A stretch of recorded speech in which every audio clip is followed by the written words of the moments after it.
Answer those questions by finding relevant information that are not biased or tainted by politics.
And also often in in-depth analytical discussions, we arrive at a point where we ask ourselves, but what is this really costing us?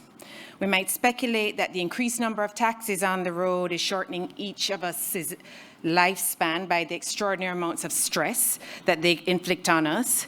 Or we might spend less on fighting crime than the increased wage bill we would incur if we paid the police a proper salary and attracted better people to the force. The report we're launching this evening delves into one of these kinds of questions. What does our homophobia actually cost us as a country? And how is it preventing us from fulfilling our developmental potential? I'm Diana Thorburn, CAPRI's Director of Research, and my role here is to welcome you to our public forum and launch of our report on the economic cost of sexual orientation and gender identity discrimination in Jamaica. As a public policy think tank, the Caribbean Policy Research Institute's mission is to explore pressing, pertinent questions about what holds back Jamaica and the Caribbean's development with evidence-based research, and out of that research, proposing policy recommendations that are grounded in the existing political economy. When we started out 12 years ago, most of our research was on economic issues. Today, our main areas of focus are the economy, sustainability as regards the environment and energy, social issues including citizen security and governance.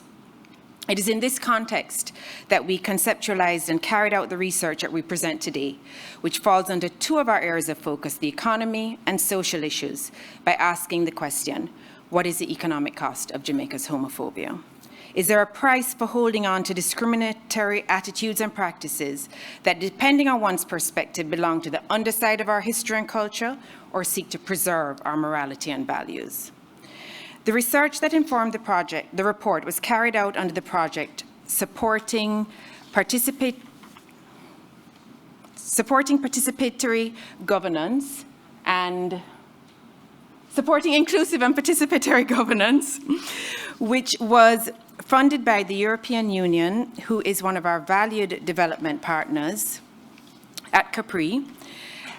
We're also very thankful to the EU because it was through their posting a young Finnish man here in Jamaica that his wife, Sarah Maria Viri, who was a principal researcher on this project, came to us at CAPRI. She produced an outstanding, meticulous and thorough report, one that we're extremely proud of. The evening's proceedings are as follows. We will have remarks from Mr. Eckfeldt, the Minister Councillor, Head of Political Press and Information at the European Union Mission here in Kingston. Then Dr. Damien King, CAPRI's Executive Director, will share the findings of the research. His presentation will be followed by a panel discussion, including a question and answer session. For the panel discussion, we have brought together Dr. Terry Carell-Reid, a TV and event host, former Miss Jamaica World, and an advocate for youth and women's empowerment, environmentally conscious, sustainable development, and social justice. Mr. Javian Nelson, Executive Director of Equality for All Foundation, an organization that works on issues that affect the LGBTQ community, such as violence, lack of access to justice, lack of access to jobs, as well as issues related to women's rights. In his work and advocacy, Javian is raising the bar of intersectionality in the Jamaican political discourse. Dr. Michael Abrams is an obstetrician and gynecologist, a newspaper columnist, a comedian, a poet, a songwriter, and a performer. Throughout all of his various roles, he is a passionate advocate for gender equality. Mrs. Donna Duncan Scott is the Group Executive Director of Culture and Human Development at Jamaica Money Market Brokers, a business that is well recognized as one of Jamaica's most progressive and innovative companies, particularly in the areas of human resources and development. Her zeal for empowerment and transformation and her decades of experience in corporate Jamaica suit her well for our panel this evening. The panel discussion and Q&A will be moderated by CAPRI's citizen security researcher, Joanna Callan, and we will be using a technology called Slido this evening. It's an app that you can log on to by going to slido.com. The Wi-Fi here is up there. I'm not going to try and say it. With the password. So you can log on to the Wi-Fi here, go to slido.com, enter the event code CAPRI, and then you'll be in this space that we're going to be here tonight. We're going to be prioritizing the questions that come through Slido. It's a very democratic way of getting questions up without disrupting the flow of the conversation and the Q&A. You can post a question and you can vote on other people's questions. And you do not have to share your name if you don't want to. There are also a few polls that we'll be conducting through Slido that we would like you to respond to. Your responses are completely anonymous. You don't even have the choice to give your name for those. Those of you who are active on Twitter, please do share your thoughts about this evening's proceedings during and after the event using the hashtag #PayingForPrejudice. We at CAPRI are delighted to have you here with us at this event, an event which we hope will be a turning point in an important movement towards a more open, progressive, innovative, and prosperous Jamaica.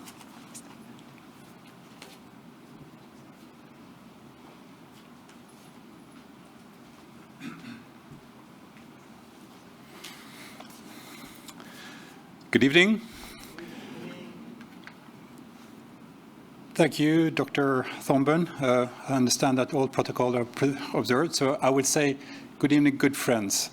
My ambassador, Malgorzata Wasilewska, just came back from Brussels, and yesterday we sat together in order to look at the week because there are so many different functions, and she was torn because she had to go to another event.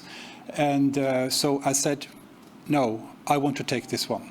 And for me, these issues are particularly important for my ambassador as well. She is very definitely on the front line of defending human rights. But I'm particularly pleased to be here this evening.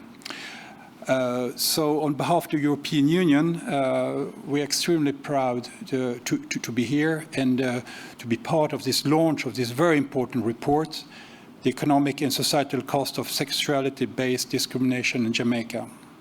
We are proud to be associated with this report because it draws attention to a significant impediment to the full enjoyment of fundamental human rights and achievement of sustainable development for the benefit of all.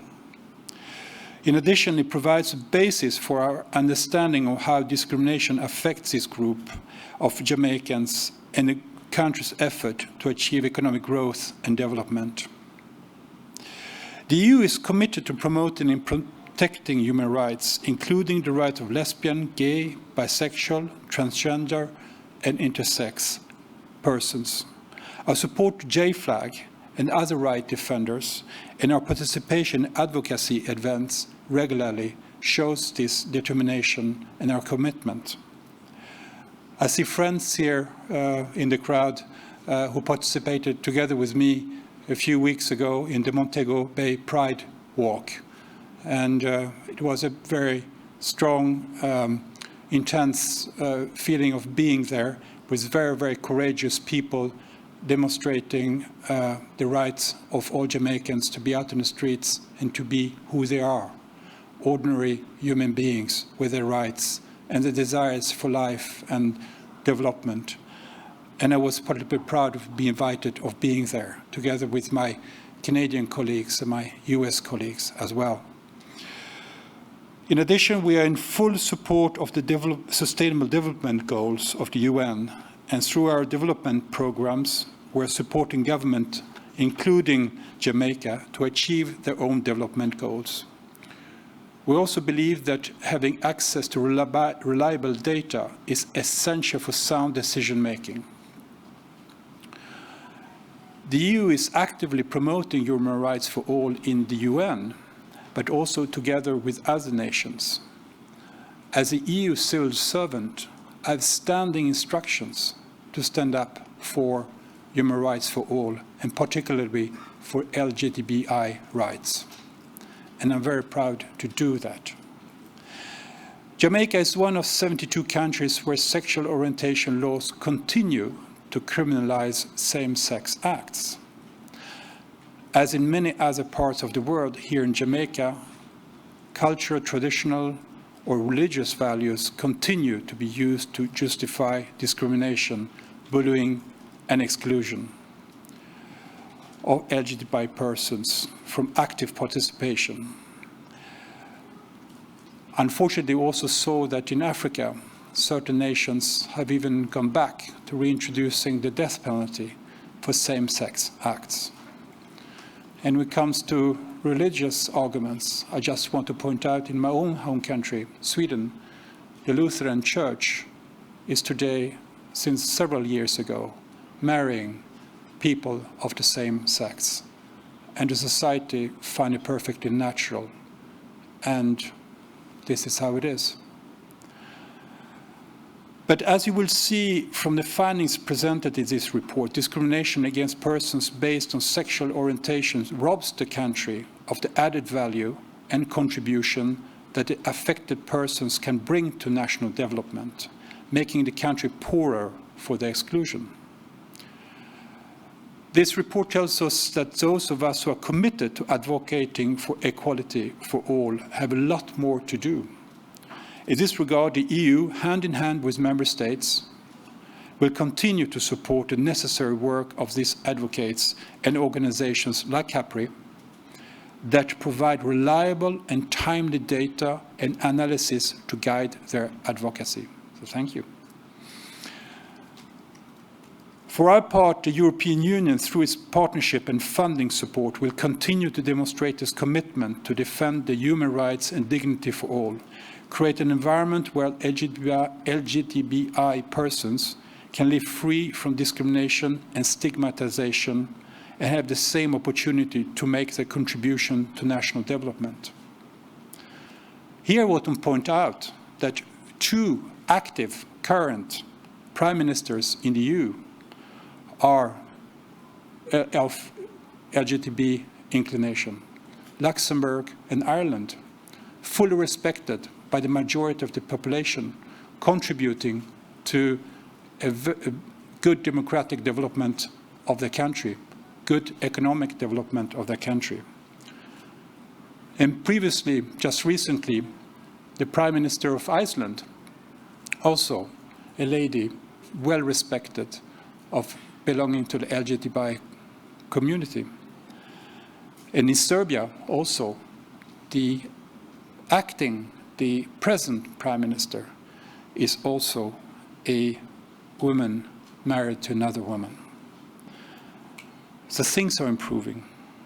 I think that also when we look at Jamaica, Jamaicans have to realize the fantastic contribution to tourism that people, tourists of LGBTI inclination, contribute to the wealth of this country. Every day in this country, in silence, Jamaicans, without knowing it, are confronted with the services, benefit from the services of the military, of the police, medical, legal professions, teachers of LGBTI inclinations. And they serve fantastically well. And without them, the country would be so much poorer. It would be nice for them, however, to be able to know that they could go out freely and tell their communities about their inclination without fear of harassment. The economic argument to stop this silly discrimination is the same that we've applied to integrate women into society. The talent pool of 50% of the population, we realize in modern society we can't be without it. So, and we also, it has been proven nowadays when we see women, young girls at university, they represent 55, 60% of all the students. They would today dominate the middle management situation in many countries. And eventually, they will also, I think, dominate the higher echelons also. So men have to be a little bit more proactive at school and study a little bit better. But the same argument of integrating women into professional life has to be applied also for the LGBTI community, because they also have a fantastic potential to come up with that is already tapped into, but more could be done if they felt less discriminated. That's an economic argument.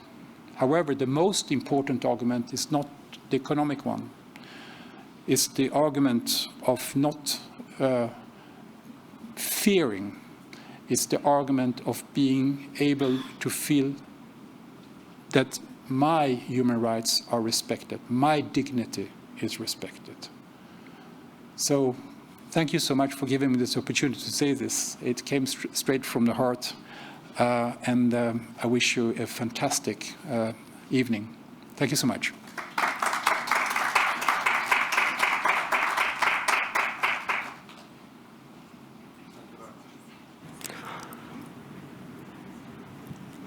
This is, at its core, a human rights issue. We're going to be talking about the economic cost, but please nobody get the impression that our argument here is to make a case based on economic cost, as if you can say, well, that's not a sufficiently great economic cost, so we can continue to be hostile and bigoted. It is fundamentally a human rights issue. However, what CAPRI is in the business of doing is connecting your policy choices to economic outcomes.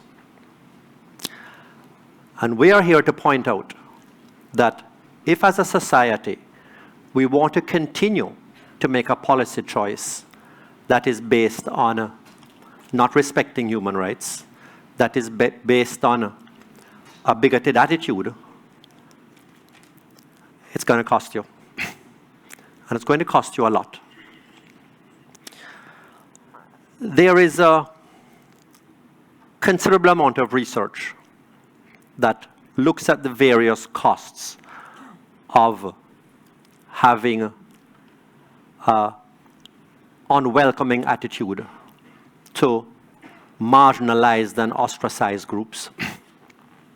In relation to looking at the cost of poor social attitudes towards the LGBT community, there has been an analysis in India that showed that it costs as much as 1% of GDP. Now, 1% might sound like a small number to you, but consider that Jamaica has been struggling for a long time to generate economic growth. And the best we've been able to do over the last several years is about 1% growth per year. So this alone can double our rate of economic growth. That is the context in which we are looking at this issue. we have analyzed the various costs, the various economic problems associated with our current attitude to marginalizing the LGBT community into 4 categories. We're trying to search to see what could make up this 1%. What are the different aspects of the cost that we need to look at? And we'll put them into 4 categories. We're going to start by looking at the cost in terms of mental health. The incidence of mental health in the general population is around 21%. The incidence of mental health in the LGBT community is 69%. It is more than triple the rate in the general population. That arithmetic tells you that more than half of the mental health issues amongst LGBT people is due solely to our discrimination.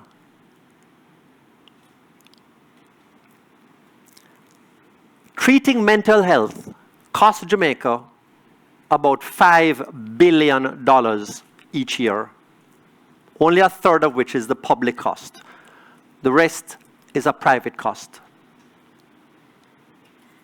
So that $5 billion gives you a sense of what would be both the public and private savings that could be put to other uses if we were able to have a better attitude towards this marginalized group. That means discrimination alone is adding about $175 million per year to the cost of treating mental health issues due to discrimination against LGBT people. That's the first category. That's the smallest one. It gets worse.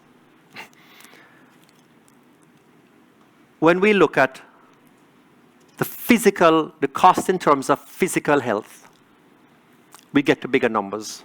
And here we have confined our analysis just to HIV, which is not the only physical health consequence of discrimination against LGBT people. There are 2 issues here that we want to look at. One is that what discrimination does to the likelihood of being able to get successfully treated. In a climate of hostility, LGBT people are reluctant to even seek out information on HIV, because seeking out information on HIV is a marker that you're a member of that community. So you don't have enough information to begin with. Secondly, even to the extent that you have the information, you are less likely to go in and be diagnosed. Even if you get the information and you are diagnosed,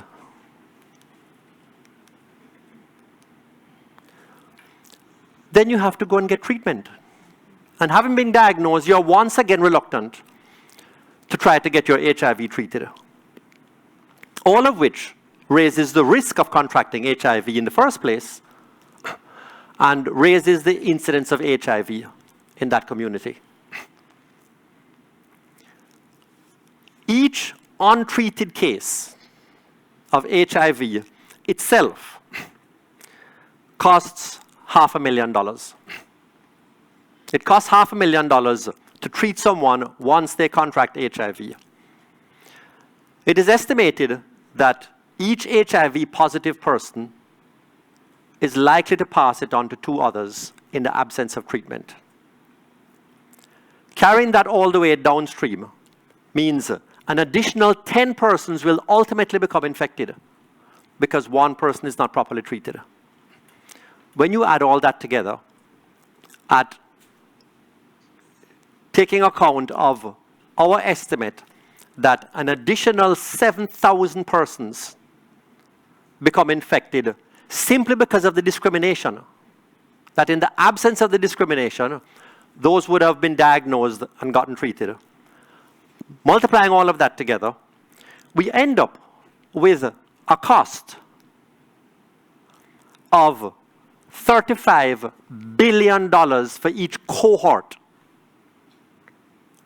that is not treated. 35 billion Jamaican dollars. That's one element of the problem. A second element of the problem is created by the legislation under the heading of unnatural offences. The embarrassing buggery law. This creates an additional problem because there are two groups of public sector workers and NGOs who are now affected because the existence of the law makes them reluctant to engage in the activities that can reduce the incidence. Public health workers fear that they're assisting law breaking by treating those who may be members of this community. And those who work in the field of promoting safe sex are also concerned about assisting law breaking, however unreasonably. And that too interferes with reducing the incidence of HIV.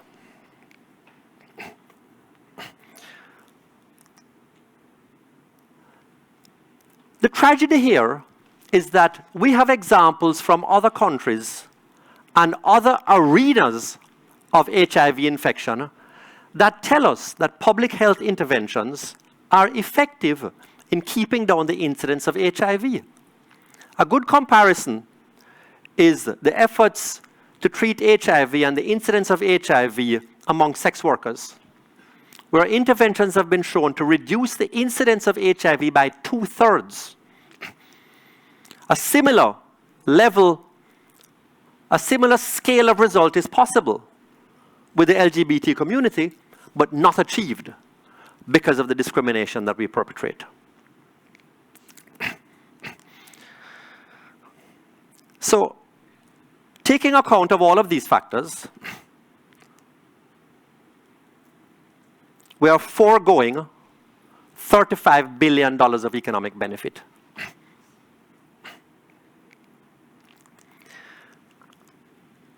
There are also effects on the labor market that we need to take into account. Now, this operates in a number of different aspects. The first is that we reduce the size of our effective labor force because of our discrimination. Some of it is lost to migration. One survey revealed that 75%, 3/4 of those who identify as members of the LGBT community have seriously considered migration. Half of that number have advanced degrees. So we lose a part of the labor force that way. We lose another part of the labor force because there is discrimination in the hiring of gays and lesbians. That employers have said that they would not hire an openly gay person because they do not support that orientation. The number of employers who stated that were half of those surveyed. Half of employers would not employ an openly gay or lesbian person. Another third, well, a third of employers said that that discovery is reason alone for dismissal. Now, this gives you an idea of the kind of stress that members of that community are under, which explains the incidence of mental health that we referred to earlier. All of these factors intertwine. We estimate that either because of involuntary unemployment or because of voluntary withdrawal from the labor force for fear of discovery and for mental stress, that Jamaica is foregoing $11 billion worth of GDP because of the unemployment created, voluntary and involuntary. It's adding up. The second element of our productive capacity that is affected is what we might call the misallocation of resources, because people are not in the jobs that they would do best. LGBT people do not end up in the jobs that they're going to perform best, either because of the same discrimination that refuses to hire them in the first place, doesn't give them promotions that they are due, or put them in the areas where they are most likely to be most productive. Second of all, members of that community themselves are going to be reluctant to be in high visibility positions. And so they end up misallocating themselves. So we have the wrong people in the wrong places.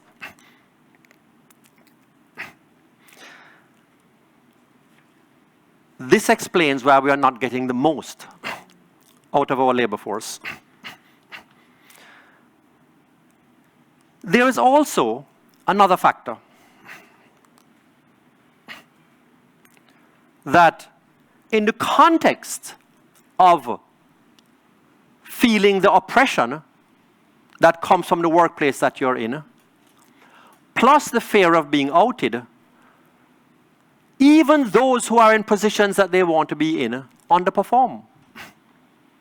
They are not able to devote all of their cognitive ability to being as productive as they want to be, because they are navigating a hostile society and a hostile workplace. There's a third element. There's a third element to explain why we are not getting the most out of those members of the LGBT community that are in the labor force. And it is underinvestment in human capital. If you are not going to be able to work to your full potential, then that means it means that the returns to your investment in education make it not worth it. So from the level of secondary and tertiary education, they underinvest in developing their human capital because they are not able to maximize the return on that investment. So we end up with less human capital than we otherwise would. And to the extent that you want to indulge in stereotypes about creativity, we are probably losing a particularly important part of our human capital.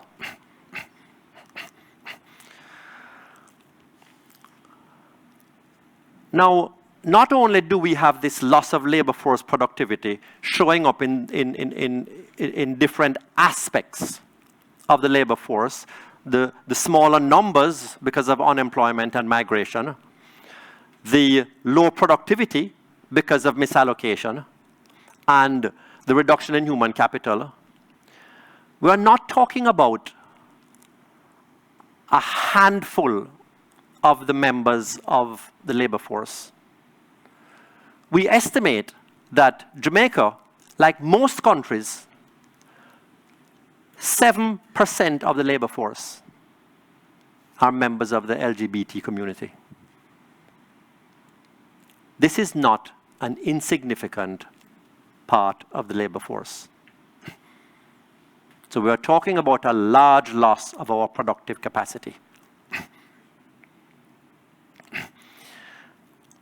But those are the costs that have to do particularly with the members of the community themselves.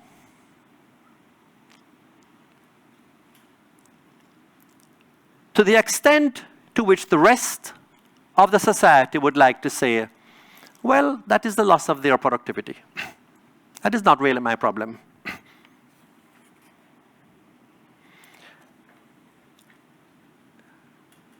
Investment, particularly foreign investment,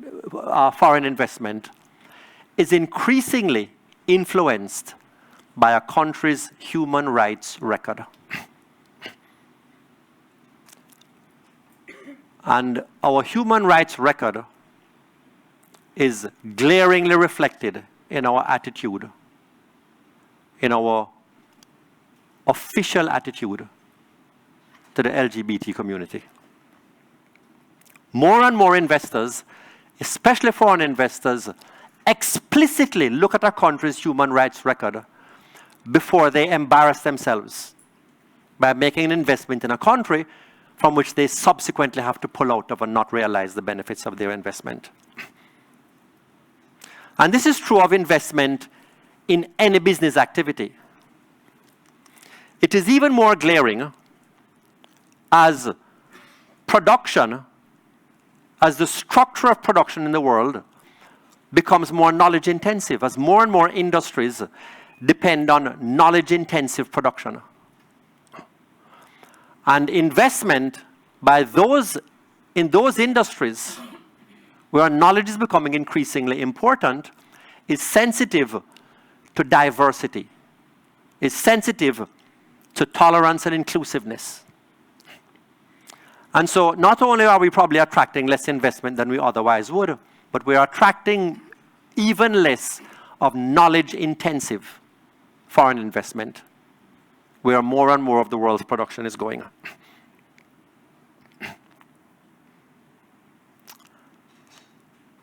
And then there's tourism.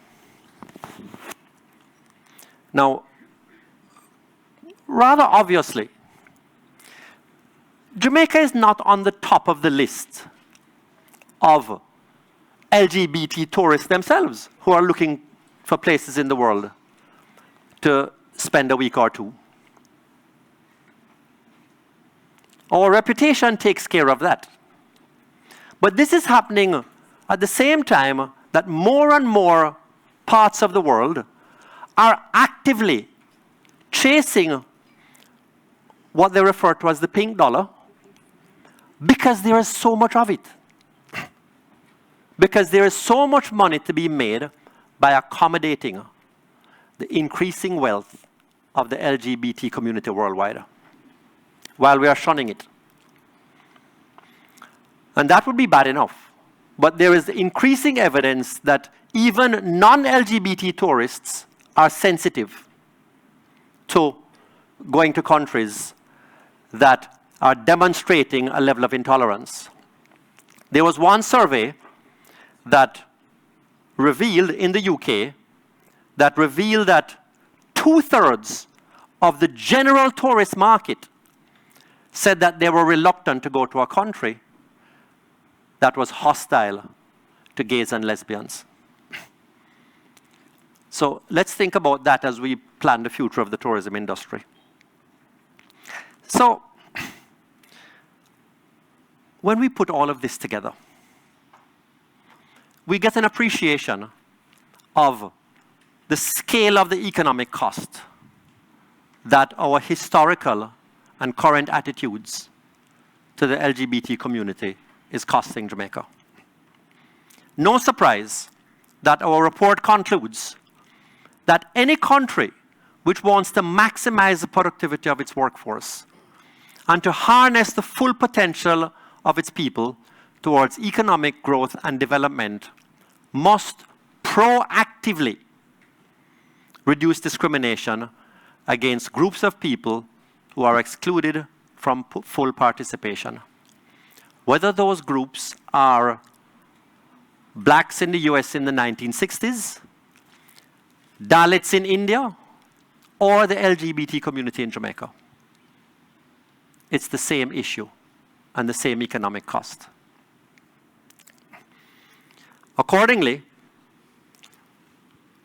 to take advantage of the economic potential that we have here outlined, CAPRI's report makes the following recommendations. Repeal sections 76, 77, and 79 of the Offences Against the Person Act. Those are the clauses that speak to the unnatural offenses. 2, amend the gender-specific definitions of intercourse and rape in the Sexual Offences Act. 3, enact anti-discrimination legislation that explicitly includes sexual orientation or gender identity as a basis for discrimination. our existing framework speaks to discrimination and speaks to particular groups against which discrimination is illegal, but omits sexual orientation and gender identity as such a basis. 4, incorporate comprehensive sexuality education into the school curriculum. Comprehensive sexuality education, including that in relation to the LGBT community. Include LGBT students as typical victims of bullying in the school safety policy guidelines. We have the guidelines, and the guidelines guide those who have to deal with school bullying by identifying who are the typical victims of bullying. But curiously, exclude those who are the greatest victims of that bullying as a group to look out for.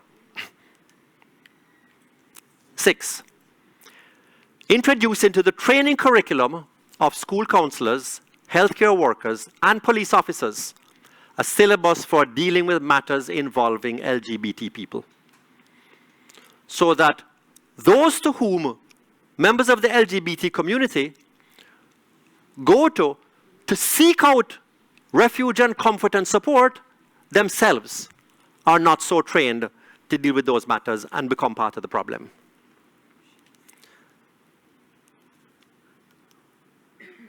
And finally, we would like to have private sector companies adopt diversity policies that explicitly include sexual orientation and gender identity. And we're asking that the private sector organization of Jamaica be the entity to lead that effort. Thank you very much.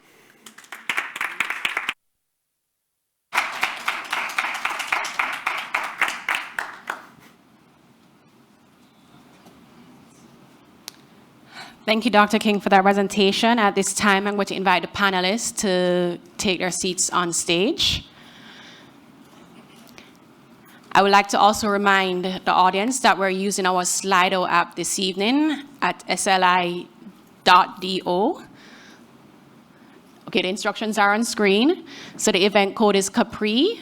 You can post your questions. You can vote up questions. The most voted question will reach to the top of the list to be asked. We are asking, if you can, to put your name. I'll acknowledge you by name and ask you to stand and give your question.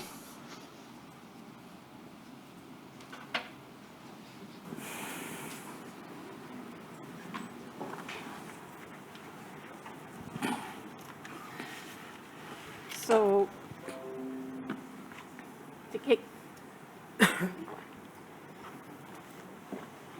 to start the discussion, I'm going to ask each of the panelists to give a 3 to 5 minute response to the presentation and the report.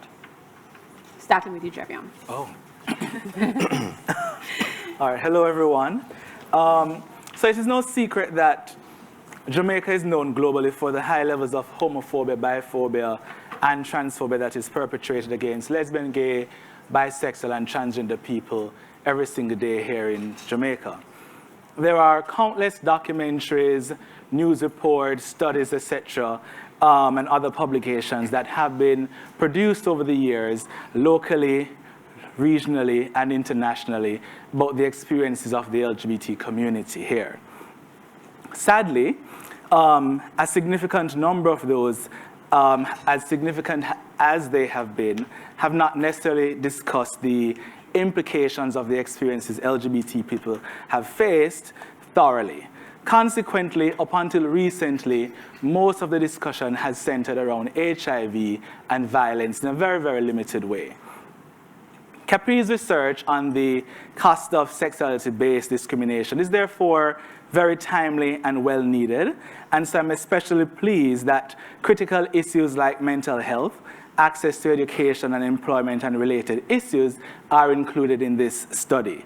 These issues, though regularly mentioned, are often sidelined in the conversations about LGBT inclusion. However, their impact on the LGBT community's sense of belonging in Jamaica is undeniable. We therefore welcome this move by CAPRI and hope that this will inspire other Jamaican researchers to take up the mantle and conduct further research on a broad range of issues affecting the Jamaican LGBT community. Research like this, we believe, helps to not only document the experiences of and challenges of the LGBT community here, but it looks at the impact of homophobia, biphobia, and transphobia, and what it does to our national development. It bridges the gap between the often discussed social issues with the lived economic realities of Jamaicans.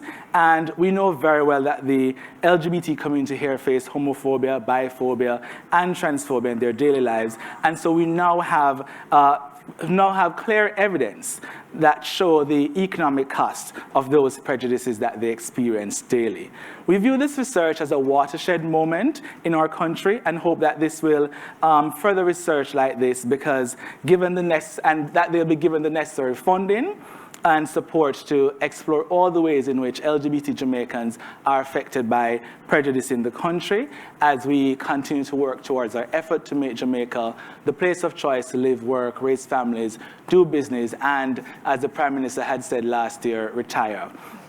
Finally, I must say that this study represents an opportunity for us to gain further insights on the LGBT community, to facilitate further discussions about the broader implications of our deeply held prejudices, and for the knowledge gained as a result to be used to ensure interventions or programs or policies, whatever initiative that we do can be evidence-based or evidence-informed, and that it will fully consider the realities and needs of the Jamaican LGBT community as we seek to improve the human rights situation here and make Jamaica a place of choice for everyone. Thank you. Okay. Do we just continue? Sure, Terry, thank you. At first, good afternoon, everyone. Good evening.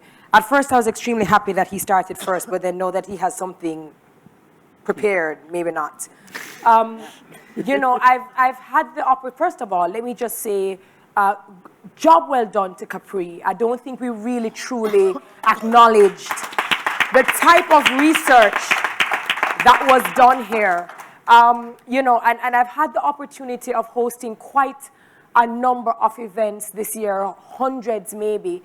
And a lot of these events speak about Jamaica and Jamaica's positioning in the global market and becoming competitive. And of course, the posture is that we're not just a place of sea, sun, and fun, but that we want to be in the industries of technology and health and finance and consumer retail.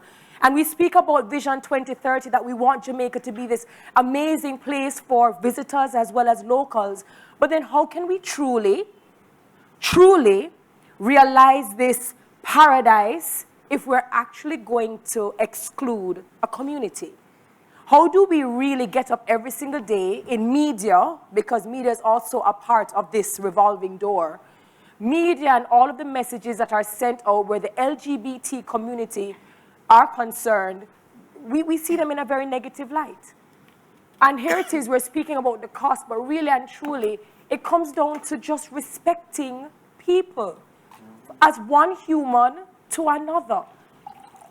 So the thing I love about the CAPRI research is that it's not here to set an agenda, because people like to think that. It doesn't have a motive. It doesn't have an agenda.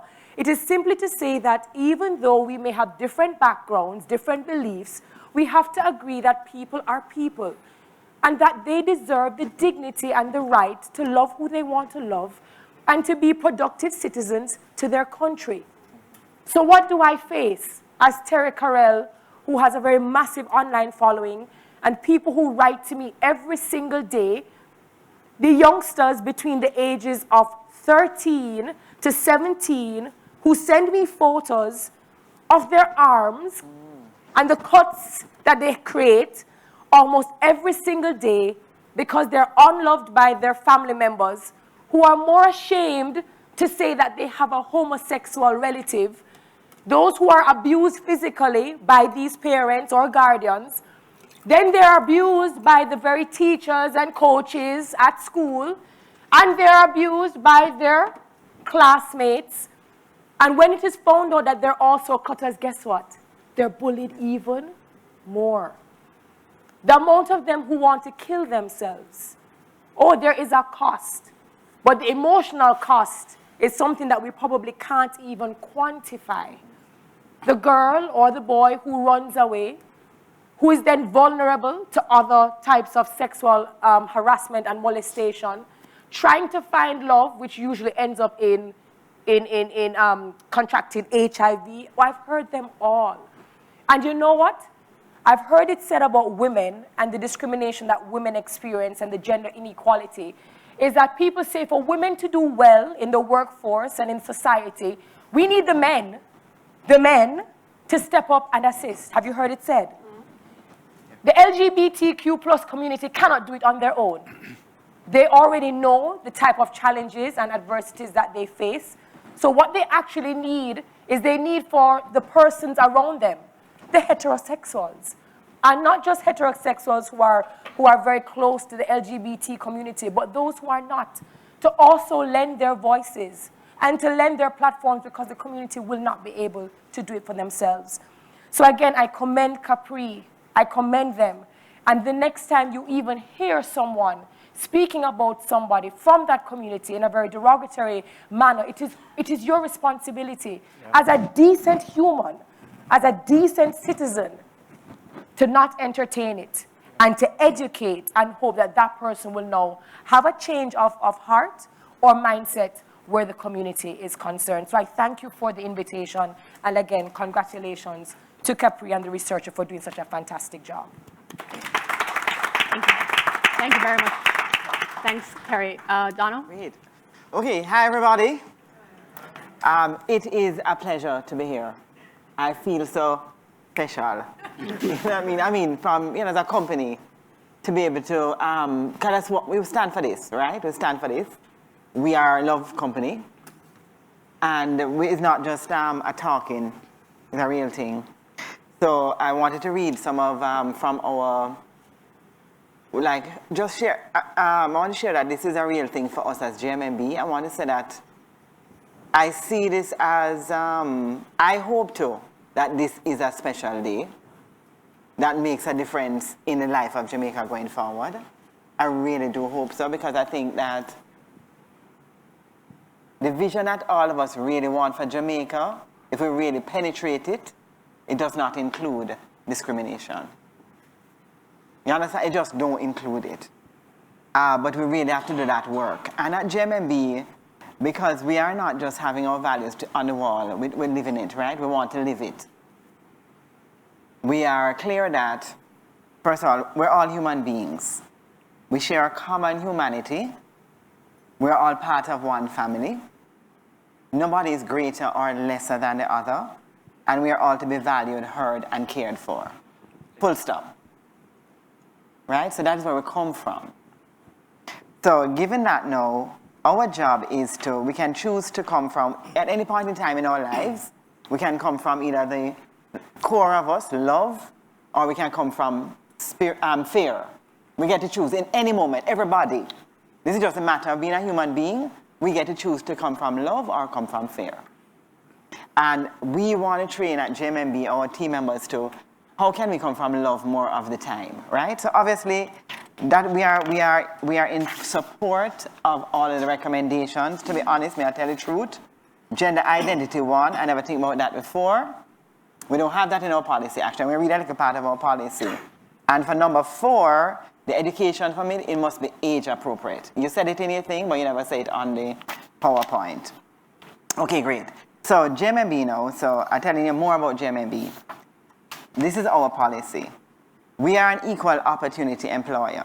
JMMB provides opportunities to all qualified candidates, internal and external, regardless of race, color, religion, gender, sexual orientation, national origin, age, disability, genetic information, marital status, maternal status, or military status, right?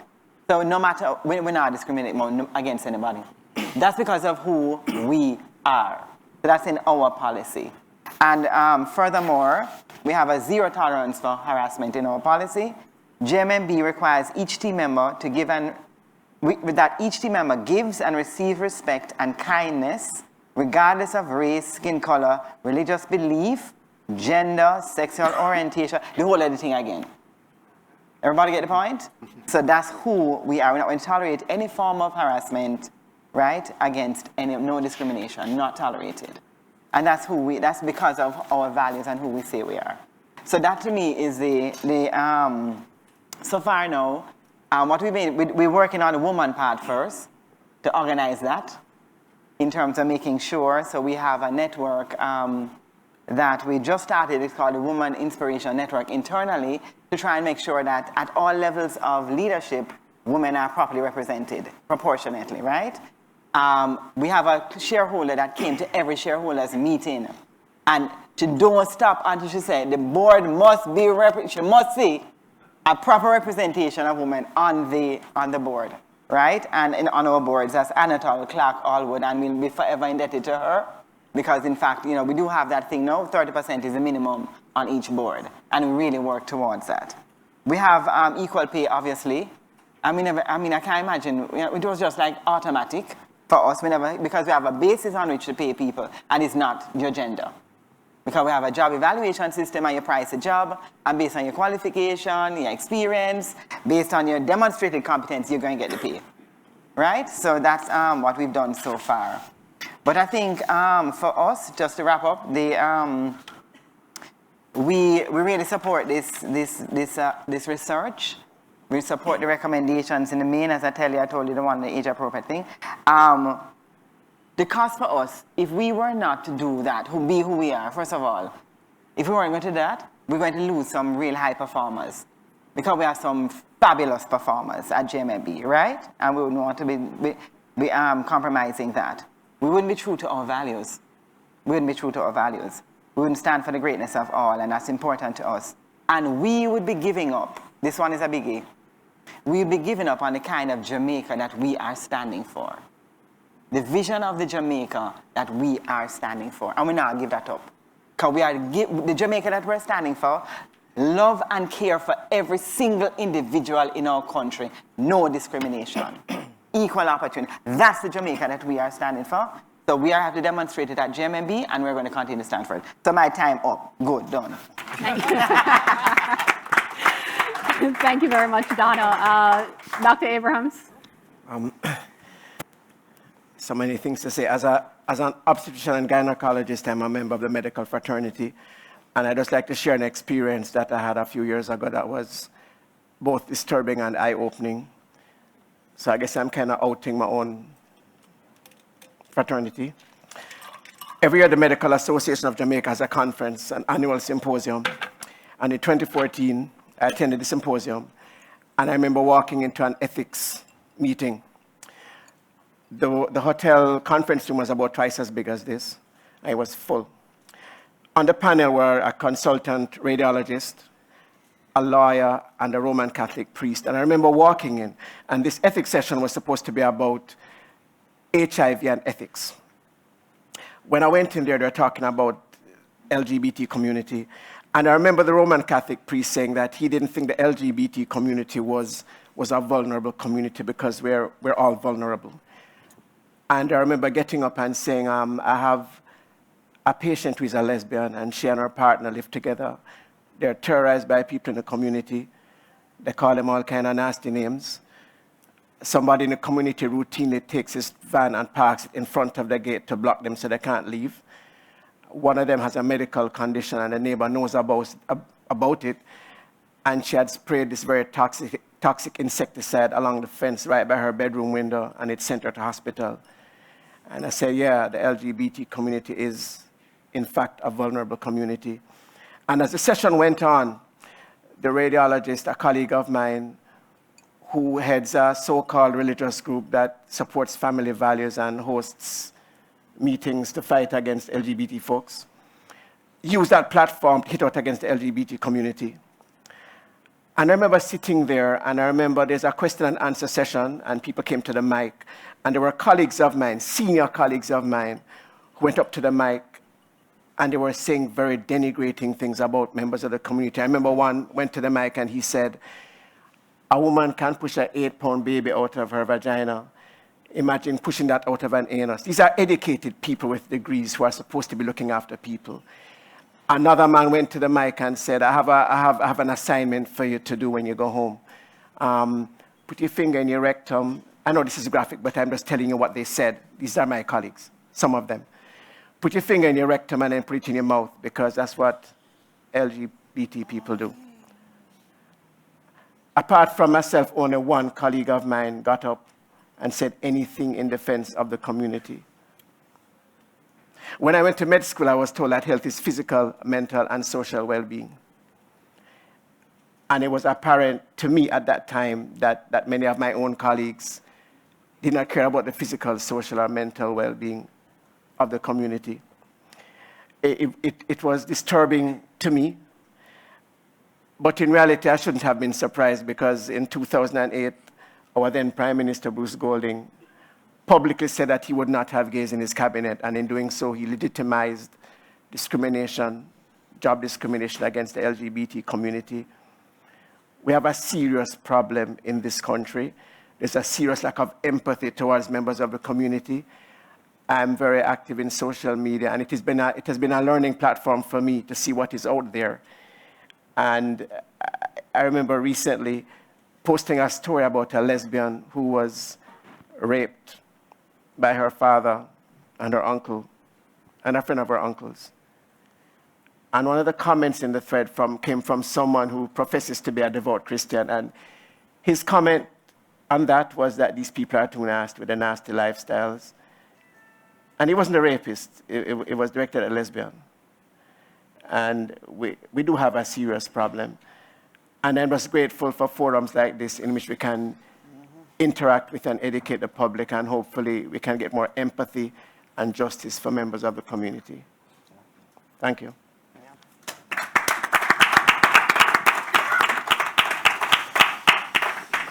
Thank you very much to our panelists. Before we go any further, the first question that we have on Slido, where may we access copies of the full study and summary reports referenced by Dr. King. First off, let me apologize for not having the report available to all members of the audience. The report will be available in a few weeks, and it will be placed on our website for download and viewing. I'm going to go to the next question on Slido, which I think is going to go to Dr. King. What is the total amount of money or estimate lost to Jamaica because of LGBT discrimination? We declined to create one large sum because we wanted to make it clear that there are so many levels to the economic cost, and there are so many aspects of it that anywhere that you draw the circle would end up being arbitrary. But we did want to communicate clearly that this is not a negligible cost. So as much as in our minds we would like to marginalize the LGBT community, in terms of the impact on our economy and society, you can't marginalize that. It's a significant cost, at least 1% of GDP, and depending on how many sort of tiers you want to go in terms of the knock-on effects, much larger than that. Terry, you had mentioned the media earlier, and there is a question here. Can the media do more to remove discriminatory and demeaning lyrics from our music?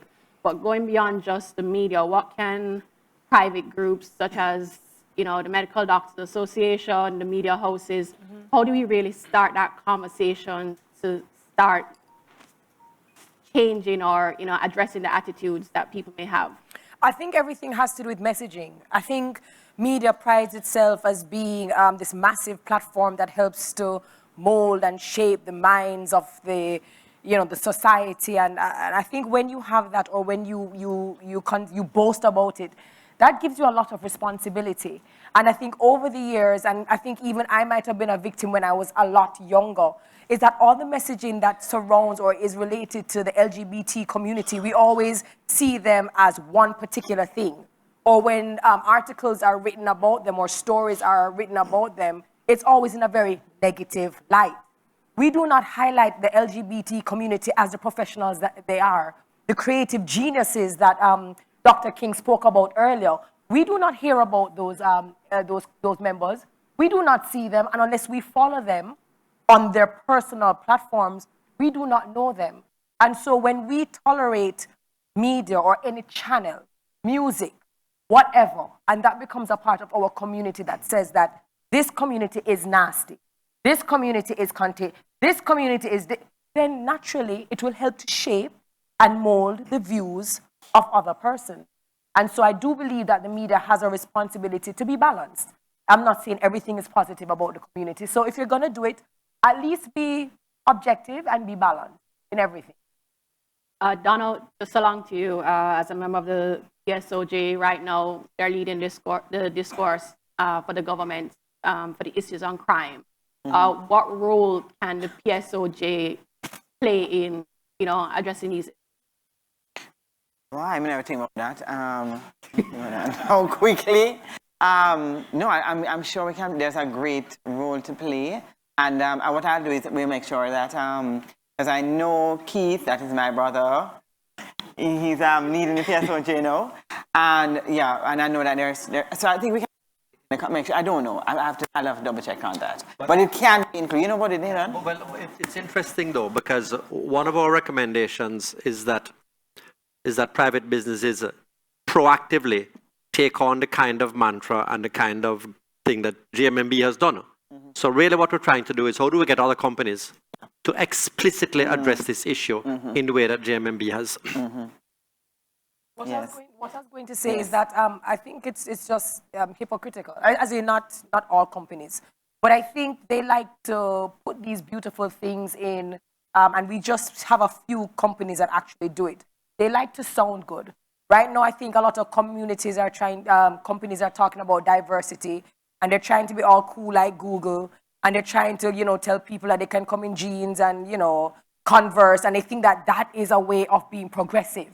They tell you that they've hired millennials, and all of a sudden that makes them progressive, but yet still they still skirt.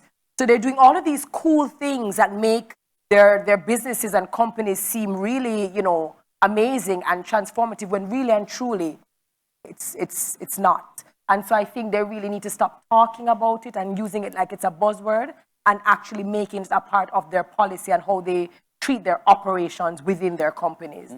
Point blank. What we actually have training called the GMMB Way, where we help our team members to get in touch with the greatness inside of them and recognize that they can honor the greatness in them and the greatness in each other people, right? So that is the basis on which if you're coming from that place, then you're going to come from love and not from fear.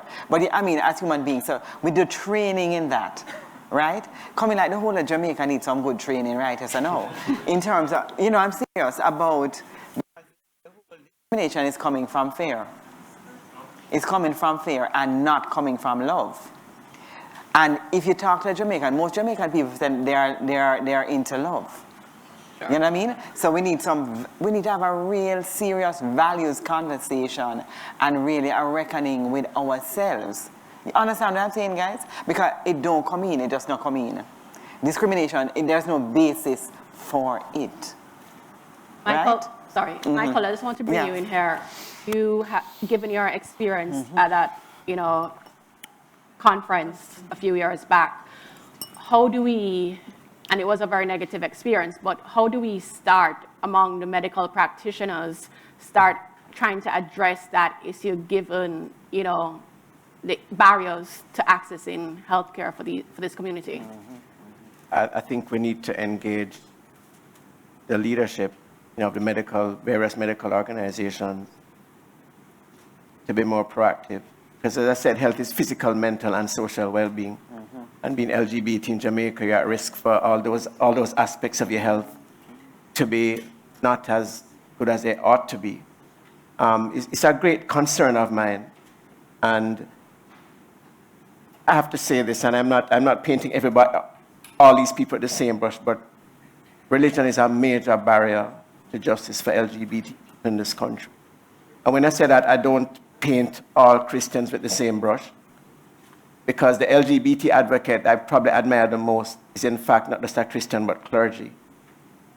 a friend of mine, Charles Major Campbell, is an Anglican priest, and he's a Christian. So it's not all religious folks. But it can be a barrier. And I give you an example. You asked me about the medical fraternity and how it can interact with this whole religious thing. Recently, there's a senior colleague of mine who actually was a president of the Medical Association of Jamaica, who is very religious. And he had posted something about praying for all kind of evil things.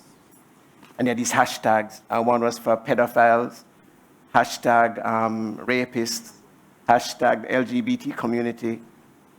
And I called him out and I said, listen, if you're gonna, you have a right to your opinions, but if you're gonna put LGBT folks with these kind of people, please do not tag me or put it on my page. And there are many people who consistently will say sin is sin. And once they consider it to be a sin, they're gonna link innocent, loving LGBT folks with people who murder and rape others. And it's something we have to address. We just have to, it's like the elephant in the room. People don't want to talk about religion sometimes, but it can be and is a major barrier to justice for these people. And that's something that we have to address. There has to be a pushback. So when people talk about LGBT folks and murderers and rapists, there has to be a pushback. You have to tell them, no, you need to stop doing that. Okay, I'm going to take a question from the audience. If the audience member is here, Mr. Glenroy Murray, are you in the audience? Can we get a mic, please? Mr. Murray, if you'd like to. Hi. Yes, it is. So my question was, what areas of research do you think is needed in this area, but particularly kind of talk about the areas of, or the cost that the study was not able to quantify? So I guess that's to Dr. King. Is anybody in particular you'd like to address the question? Dr. King. Okay. Yeah, there were parts of it that were difficult to quantify. So all of the costs that we actually gave were what we estimated to be the minimum cost, because the extent to which people are less productive than they otherwise might be, because they are not in a job they want to have, or they're trying to small up themselves in the organization. That's difficult to quantify. And we suspect that that's a significant cost. So those are others. I'm going to go to the next question. If the audience member is present and would like to ask it, have attempts to change the decency laws been made, and if so, why did they fail? Is the audience member in the room I would like to ask? Okay, Javon, I'm going to pose that question to you. I mean, in your advocacy role, do you know if any attempts have been changed to change the law has been made and why they failed along the way?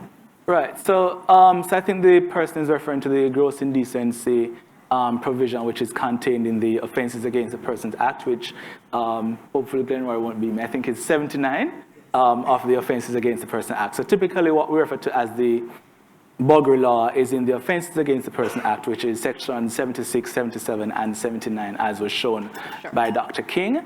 Yes, so a number of efforts have been implemented over the years to make, to encourage political will to change the laws. So for example, in 2001, very shortly after JFLAG was launched, there was a presentation to the Jamaican Parliament about the law and the impact it has on people. In the recent discussions around the Sexual Offences Act and other related acts, which included the Offences Against the Persons Act, there were lots and lots of submission from civil society persons as well as individuals which recommended to the government to to amend the law or to repeal the law. Sadly, as many of you may know, the report suggests that that should not be done and that it should be put to referendum instead, so that the Jamaican people can make a decision on that, because they believe it is hugely controversial, and so they're sort of skirting around and playing on the prejudices of the Jamaican people. Notwithstanding, some of you might also know that there is currently a challenge before the Jamaican court, which was brought by Maurice Tomlinson about 2 or so years ago to actually have the law repealed or amended. That has not been heard as yet, because there were lots and lots of deliberation about the public defender joining the case, and some churches joined the case. I think maybe 10 or 13 of them, quite a number of them joined the case. And so once that is that is already before the courts, and they should begin to hear submissions for the case very soon, I imagine. There's also a petition launched at the Inter-American Commission on Human Rights regarding changes to the Buggery law. Okay, thank you very much. Is Kavor Brown in the audience? Kavor? Would you like to ask your question? Okay, I guess the one that has been voted up, that is directed towards Dr. King.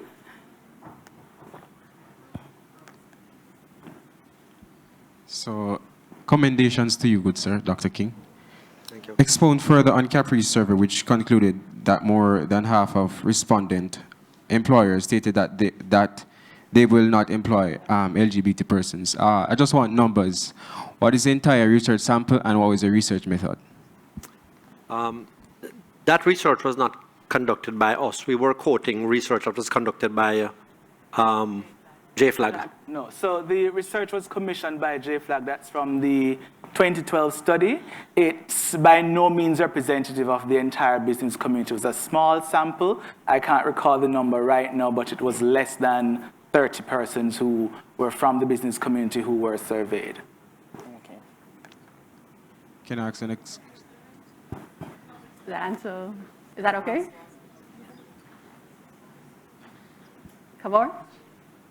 I have a question for Javian. Let me find it. Given your experience, Mr. Nelson, what would you say about government's reception about research that quantifies sexuality-based discrimination? Well, I think we have an opportunity now in that we are pursuing lots and lots of initiatives around economic progress for the country, and that we have a space in which more and more of our leaders clearly understand that they have a responsibility to the Jamaican public.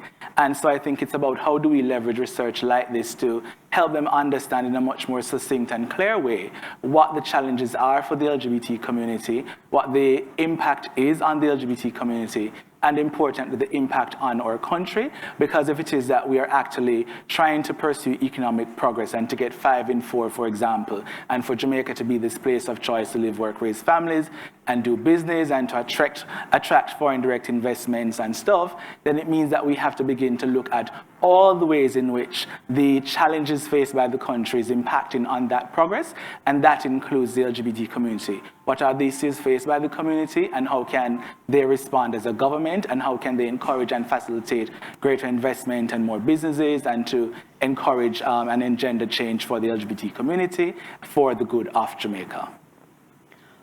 Okay. There's a question here that I'm going to throw out to any of the panelists who would like to answer it, and I think it's actually a very interesting question. Is there any kind of research that addresses attitudes towards the LGBTQ community based on their social status? Is there any research that addresses the attitudes towards LGBTQ persons based on their social status? So is this something that is considered when reports are being done or surveys are being done to see the various attitudes based on class? Anyone want to take that help? So from the research that we have seen and over the years, there's no such study that would have included the experiences based on socioeconomic status.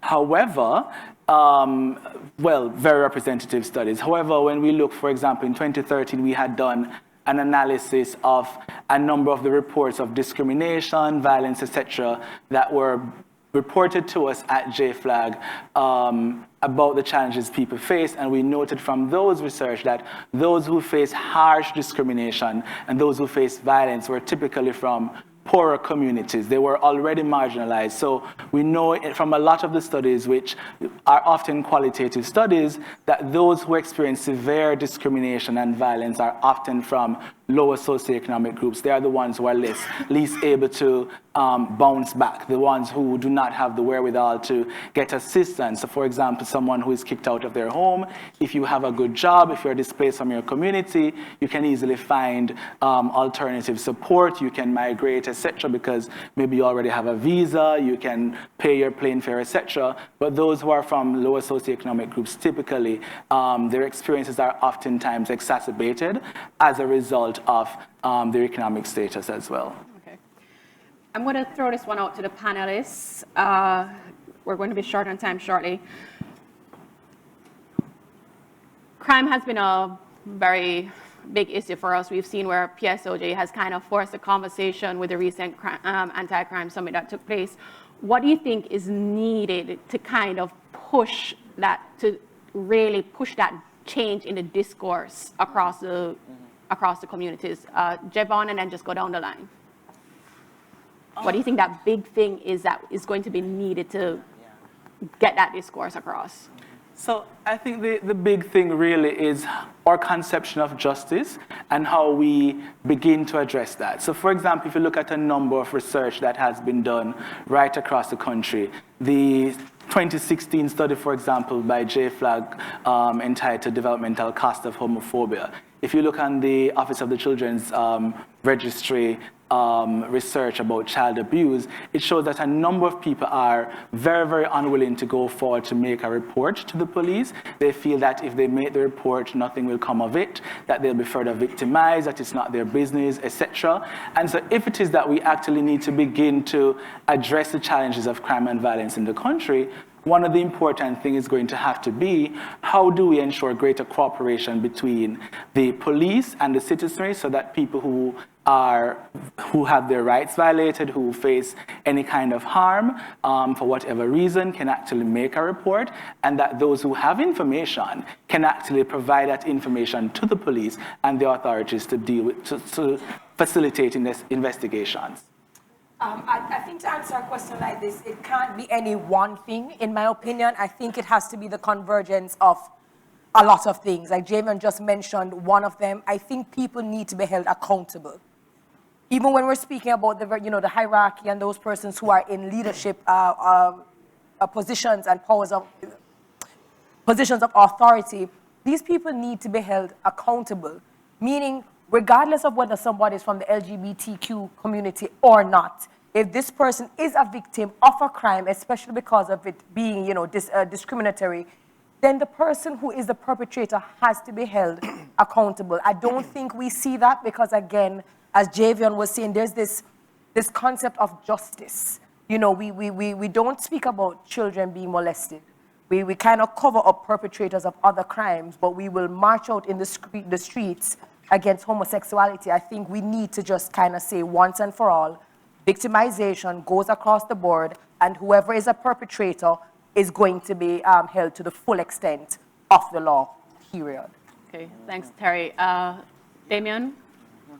No, skip me. Oh, no, okay. Yeah, okay. I was really intrigued, always been intrigued by a truth and reconciliation process. And I really believe that as a country, we need to engage in that kind of real talking about the whole thing. So, I'm a Christian, right? And, but how I see it is that I am called to love everybody. You know what I'm saying? So I interpret my Christianity require me to love everybody. I really think this is a conversation we need to have in this country. Really now, let's just confront, sit down, face to face. Like, have some people that are against, some people are for, that conversation. And that has to be designed. We need to have it. We need to dip on the table and have the conversation. That's what I believe. Because we really, ultimately, is mindset change. It's ultimately mindset change. And I think, to be honest with you, the attitudes are changing. We have to make sure we're measuring that too. Because they are changing, and we kind of maybe stuck in thinking, Jamaica this, Jamaica that. You know what I mean? So that is changing too. Because how many of us have people that are so inclined in our family? And well, if we know, not true. So I think that we have to confront the thing and be real about the thing. So I would like to work on that. Okay? So I am into that. Put the thing on the table and really have the real conversation. That's what I'm saying. Michael, over to you.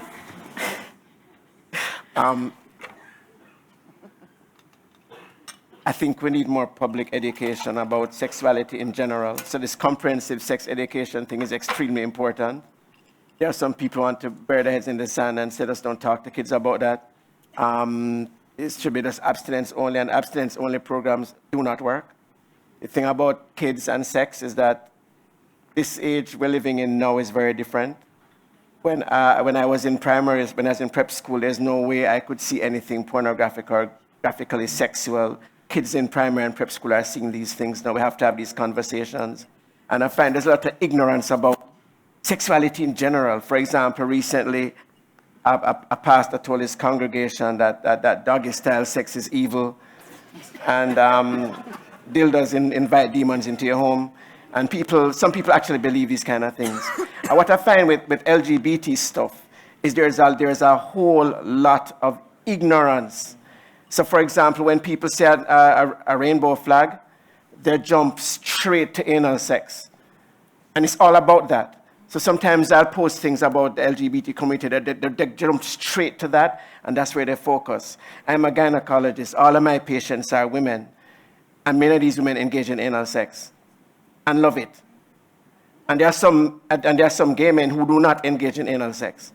So we have to have these conversations. They may be uncomfortable for some people, but people have to understand an LGBT person is more than anal sex. And many times does not even involve that. And what I find with the ignorance, for example, if I have patients who are lesbian in lesbian relationships, you'll have some women saying that is nasty. And heterosexual women, you're heterosexual, right? Yeah. Heterosexual women, I'm just asking, heterosexual women are at a greater risk of contracting STIs than lesbians are. Heterosexual women are at a greater risk of getting cervical cancer than lesbians are. Lesbian women tend to have better sex lives than heterosexual women, and that's been shown by research. I didn't say anything about you. I'm sorry, I didn't. No, don't take it personally. I'm just saying that research has shown that their sex lives tend to be more fulfilled. And we need to have these discussions. Some of these are very uncomfortable. Some people don't want to hear these things. But there needs to be more education about sexuality in general.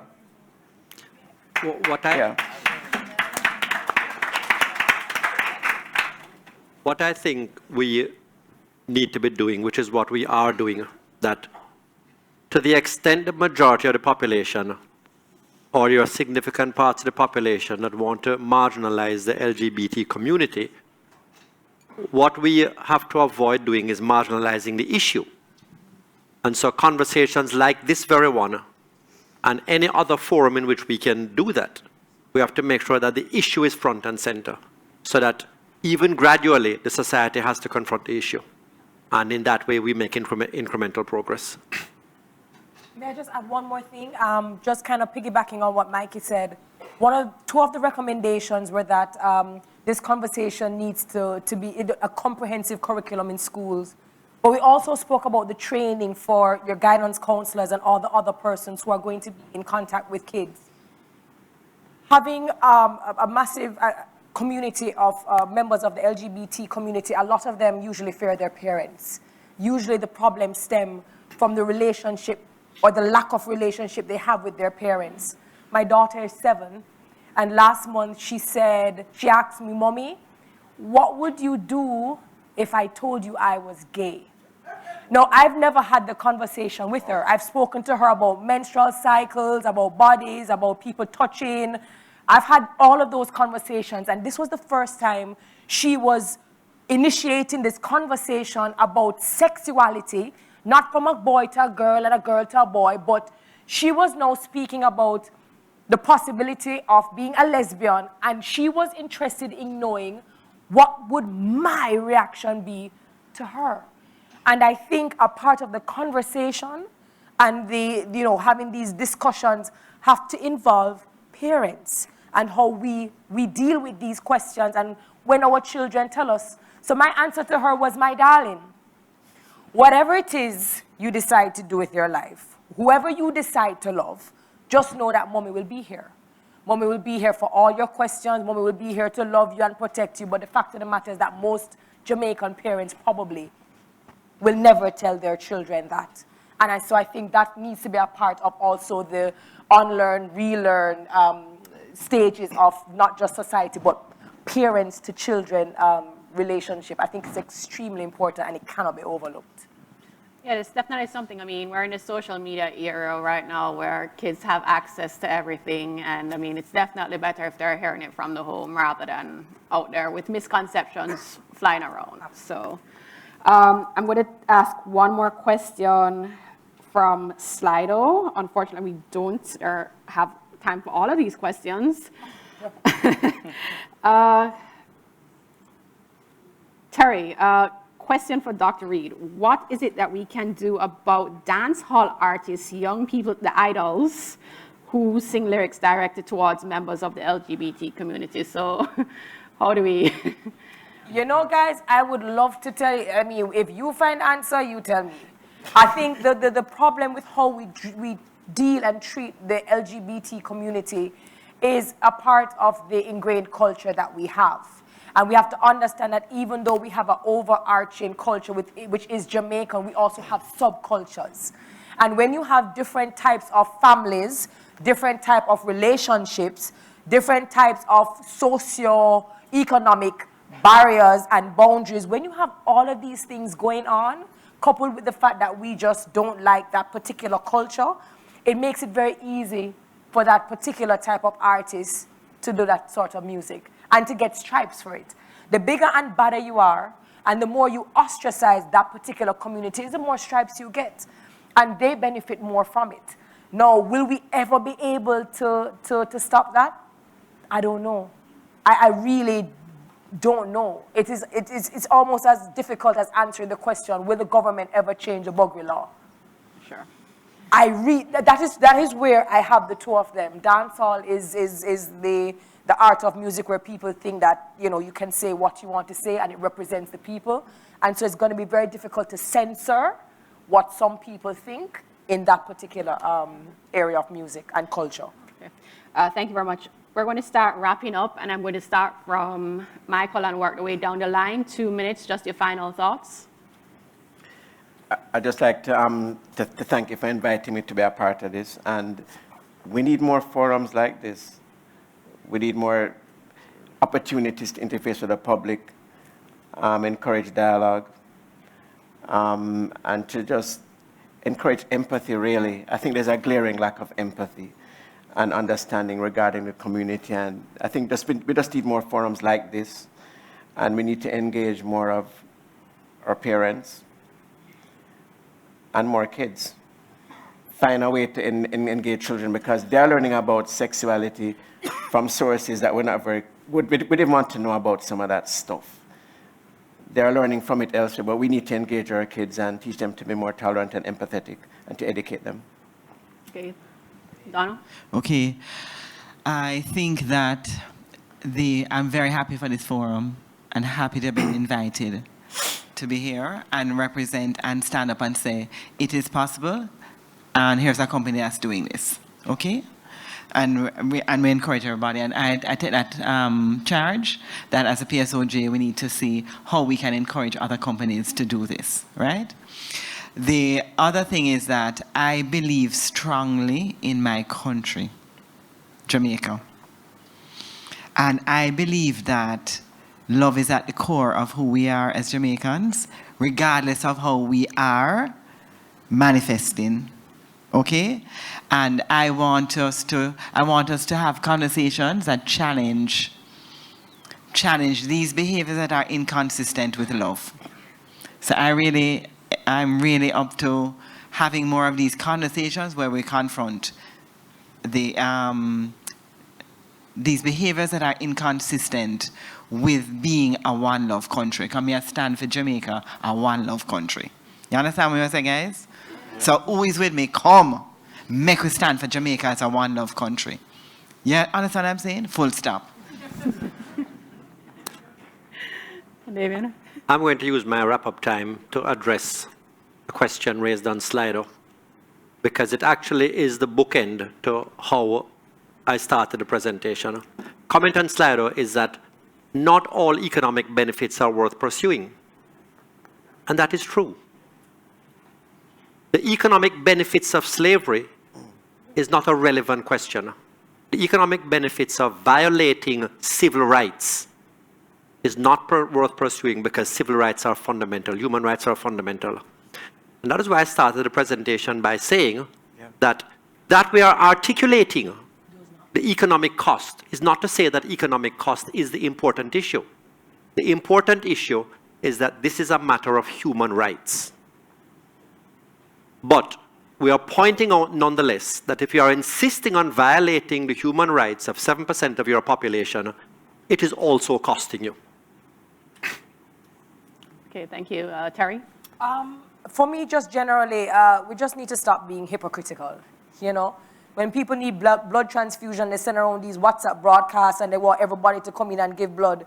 And for somebody who didn't like the LGBT community, when I got a WhatsApp broadcast about blood, I had to ask them, I said, I have a very large LGBT community. I said, would you take their blood? Or you don't want their blood? And they said, we'll take the blood. My problem is that we cannot be selective with how we choose to accept them and reject them. And again, I will just repeat what I said earlier. They cannot do it by themselves. So they need heterosexuals who have platforms, who have people listening, who have policymakers and legislators that will listen to them. We need to step up, not just in public spaces, but in private spaces, because they need their allies and they will not be able to do it. So we have a responsibility just to be decent human beings and decent citizens where our LGBT community are concerned. So I think to start off, I'll say that Jamaicans, I've found, are very, very reasonable people. I think we are a rights-conscious country, despite what a lot of people say. Many years ago, Jamaica took leadership on a number of human rights issues, and we were at the forefront for fighting for human rights for a number of marginalized people. So I think we need to have more conversations like these, smaller conversations for change, so that we can begin to engender change for our society, so that all of us can feel like we belong. Everyone can feel like they can walk on the street and not have to worry that someone might violate their rights for whatever reason. Without any kind of distinction, we need to help our Jamaican people to understand about human rights.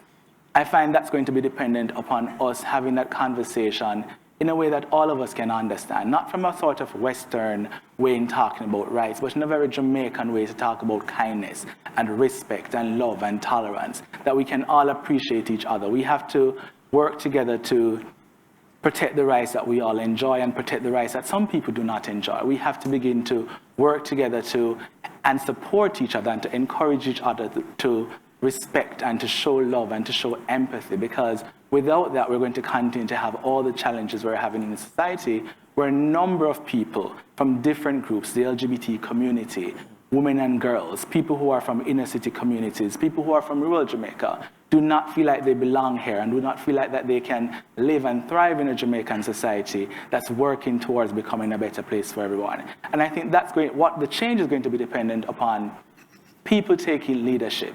And I sincerely hope that after today, we can see leadership from the PSOJ to begin to show that we can actually do something as a country, regardless of what the law says. The law doesn't say anything about paternity leave, but we're not taking leadership in that. So regardless of what the law says, the business community can take leadership. The business community can demonstrate that we can take action as a country so that all of us, regardless of our sexual orientation or religious beliefs, the political party that we support or don't support, etc., regardless of our gender identity, we can all belong, that we can all find a place to work, a place to live, a place to raise our families, do business, and retire when we come of age. Thank you.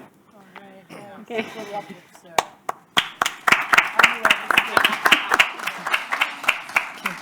So when we first circulated the flyer with all of our panelists, a lot of the comments we got were, what a great panel, what a great group. And I think that they lived up to all those expectations. Thank you all so much for participating, for being here. We're really glad that we were able to bring everyone together.